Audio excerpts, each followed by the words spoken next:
Well, good morning, Interbet fans, and welcome to the preview for Hollywood Bet Scottsville. This is the Sunday, the 26th of January, and the pentometer is 26. We're not sure whether we were racing on the inside or the outside track. There's certainly no mention of it on Tab Form or any of the other publications. I would think that it will be the outside track, and let's hope that that's where it is. So let's go into race one. It's a maiden plate, and this is a race that you should be able to get the money in. I like Forest Jump. Kanya Sakai has ridden it enough times now to know exactly what's going on. He's the longest serving apprentice that's ever been, and he should be able to make use of his 1.5 claim. McClellan's are obviously the danger, but J Fizz goes into all my bets. This horse was ridden by my boy Calvin last time, and we really thought it ran a pretty good race. We thought it had a big chance here, so that goes into the play. Race 2, maiden plate, 1400, and this is an apprentice race. Walton Hall didn't run a bad race. Blow Royale's my second choice in the race. Jason Solomon's for Mark Dixon. I think he's got a very good chance. Rocket Rumba's my first choice at a very big price. This horse is 8-1 or 9-1, and you can have a good each way bet on Rocket Rumba. Go back to his run before last. If Gomedi gives him a decent ride, he is right there in the play. Cherokee Chief is a big runner.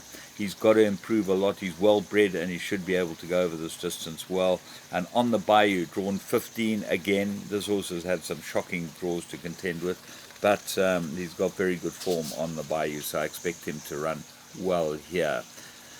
Race 3, 1400 meter. It's an open handicap, and here's my banker of the day, the Master, number 2. I think this horse will win. Well drawn, everything in his favour. He looks like the best horse in the race. What is the danger? Well, I think Admiral's Guest, if he gets away from them, he's very tough to beat. We rode him last time. We really liked his run from a terrible draw, and tried to get it again, but were jocked off. So there you go, because it's one of those races.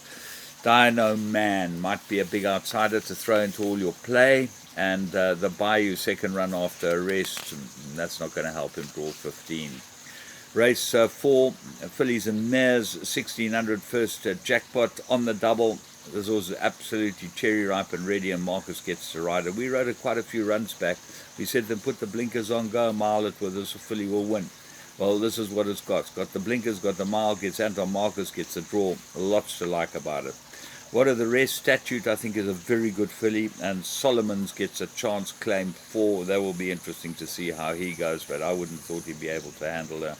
Destiny's Game comes from Joburg, but she's taken a long time to win, so I'm going very strongly with on the double. Race 5, maiden plate, 2,400 meters. Jetlig Knight, will this stay? It's the best horse in the race, but will it stay? That's the problem. That's what we've got to work out. Marcus gets to ride it. He'll give it every chance. I'm not sure on that pedigree by Captain Al that he'll get this trip, but you never know. They could easily. Cassius Colt, Puller's got 2 runners in here. Cassius Colt's got a huge chance, and I think that it will run really well. Always there or thereabouts. Jacobs rides it well. Rasputin's Remedy's the favourite of Puller's. Goes into the play. Got to have a chance. Ice Baron, he's very one-pace, this horse, but he's always there or thereabouts, and his form is very convincing. Last time he just got run out of it by Proud Warrior. Should run well. Noble Flight's a big improver. Put him into all your play, and he's got to have a huge chance.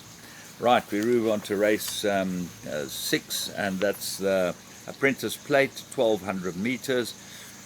Impossible races. Lots of Silver looks like a right horse. Gabriel Peterson gets a chance. It will be very interesting to see how it goes. Well, the rest I'm going to put in with him is Agent Murphy, Tabisa Gomedi, got form. Duran, got very good form. Zola Jacobs rides a claim 4. And then Candle Cove. This has come down, tumbling down in the weights, this horse, and gets Nathan Klink. If it had a 4-kilogram claimer on, I'd really like this horse. I think he's not bad, and he gets back to Scottsville, which is huge for him. Race 7. There's the Marula Sprint. Well, it's a 1200 meter. If Rebel Champ doesn't win, anything can win. He's the right horse in the race. Celebration Rock loves the course and distance, and he's got to get 6 kilos from Rebel's Champ. What are the rest of them? Captain Dimanami, we won on him. We thought he's quite a good horse. Drunken Sailor's got to have a chance. Billy gets a chance on him. Ishnana and Cumulus are the 2 course and distance fancied horses. They both love it at Scottsville. Tribal Fusion got class on his side, but can he beat Rebel Champ? Not sure about that. Race 8, Maiden Plate, fillies and mares, 1750, and it looks an absolute 2-horse race as they're betting. Batasana and Lady of Lucia. Which will win? Very hard to say, and I think that you've got to chuck the two of them in. I think they'll both run really well, but I'm going to put Ruby Cove in as well. I think that this filly will like the soft going. Lots to like about her. From me, James Goodman, and the whole Interbet team, I hope you've had a great weekend and get the cash this week. It's going to be a good one.